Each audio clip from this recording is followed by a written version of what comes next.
pihak polis minta saya kemukakan IC. Masalahnya saya terlupa nak bawa IC saya. Adakah saya melakukan satu kesalahan?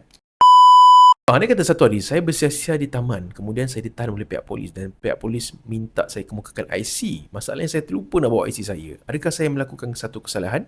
Kalau kita ikutkan kepada Akta Pendaftaran Negara, sekiranya anda diminta untuk mengemukakan pengenalan diri anda iaitu IC dan anda gagal untuk berbuat demikian kerana mungkin tertinggal di rumah ataupun atas sebab lain, anda boleh didakwa di bawah Akta Pendaftaran Negara dan sekiranya didapati bersalah, anda mungkin boleh dikenakan hukuman denda sehingga tidak melebihi RM50,000 ataupun penjara tidak melebihi 5 tahun.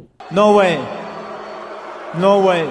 Jadi, sekiranya anda perlu membawa IC anda ke mana-mana saja untuk membuktikan itulah pengenalan diri anda.